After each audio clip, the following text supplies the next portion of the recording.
Hello everyone, welcome to our first video announcements of the new church year. I'm so excited that things are going to be starting up soon. You'll notice that these announcements are coming out on Monday, and that's going to be the new practice for this year. Announcements will come out on Monday unless there's a Monday holiday, and then they'll come out on Tuesday.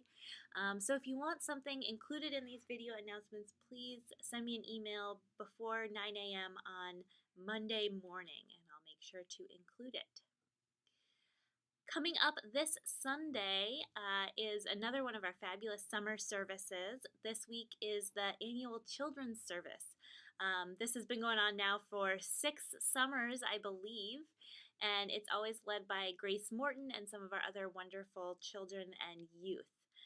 So they'll be heading up the service this Sunday, and it's always a family-friendly service, so we especially encourage our families with kids to attend, even if your child is not a part of the service. So that's this Sunday, August 26th, 10 a.m. as usual. Hope that I will see you there. Our immigrant solidarity vigils have continued throughout the summer, and the next one is actually happening tomorrow, August 21st, 8:30 to 10 a.m. at the Norris Cotton Federal Building in Manchester. And also this week is an immigrant solidarity walk, and that's happening Wednesday, Thursday, Friday, Saturday. And folks will be walking from that federal building to the detention center in Dover. It's about 40 miles, and it's split up into a bunch of different legs, so it's about 4 or 5 miles per leg. And you can sign up to walk for just that 4 or 5 miles. You can walk the whole thing. There'll also be programs happening each night in churches along the way. And I'll put a link in the comments with all the details about that Immigrant Solidarity Walk. I'm planning to be walking for part of it, and I know Ellen Barr is going to be walking for part of it as well, and anyone is welcome to join in on that. We are looking for ushers and greeters and fellowship hour volunteers for Sunday, September 2nd. That's Labor Day weekend, but we've got a great summer service planned. Jacob Cowley is going to lead that service, and we'd love to have some greeters and fellowship hour volunteers. I'll put the links to both of those sign-ups in the comments. The first Sunday of the church year is September 9th, so we always kick off our church year with an in-gathering water communion service for all ages. We're really excited about that and hope that you'll join us for that. We do ask that you bring water from some place that is important to you. So maybe it's the pond down the street, maybe it's the ocean, maybe it's your kitchen sink, but if you could bring water to that water communion service, that will help in kicking off our church year. And there's a whole bunch of other stuff that's going to be starting up September 9th and in the Sundays in September, so stay tuned for more announcements about all the things that are going to get going as the church year gets underway. One of those things, of course, is our choir. Our choir will sing for the first time on September 9th, but the first rehearsal is Wednesday evening, August 29th. So if you're interested in singing with the choir this year, Wednesday evening, August 29th is when they'll rehearse for the first time. And if you need more information about the choir, if you haven't been a part of it before but are interested, you can talk to Jed Holland or Jerry Davidson.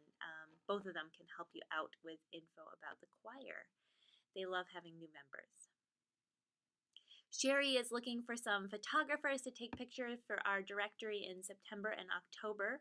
If you want to help her with that effort, reach out to Sherry. She's trying to get a meeting together before the first Sunday of the church year. So email Sherry if you are a photographer and want to help out with that. And finally, I hope that you have heard about the Day of Remembrance and Reconciliation honoring the Campbells that is coming up on September 22nd. This is a day that we've planned honoring Reverend Jeffrey Campbell, Marguerite Campbell Davis, and their mother Lillian Campbell, who were all members of the Universalist Church here in Nashua. Jeffrey Campbell was a minister in the Universalist Church and then Unitarian Universalist Church. Marguerite worked for the Unitarian Universalist Association, so they were leaders in our faith. They served our faith all their lives, and the family was biracial, and because of that, faced a lot of discrimination. So we have raised money to put up a gravestone marking their grave in Edgewood Cemetery. It has been unmarked as of now, and we're going to be dedicating that grave and also ceremonially renaming our chapel here in the church to the Campbell Chapel. And all of that will happen on September 22nd. We're going to have a graveside service at 1, a service in the church at 2. We're lining up some exciting speakers for that and hope that you will join us. And if you want to be a part of that day, I'm going to put an RSVP link in the comments. And we're really asking people to RSVP so we know how many folks to expect. And I really hope you'll join us for that day. I think it's an important thing that we're doing this fall. And a save the date, November 11th, we are going to recognize Reverend Steve Eddington's ministry and celebrate the fact that we have named him a minister emeritus of this church. It's going to be during the regular church service, November 11th, and then we'll have a special reception fellowship hour afterwards. So mark that on your calendars now. That's all I've got for this week. There'll be more announcements as the church year gets underway, and I'm excited to get things started with you all.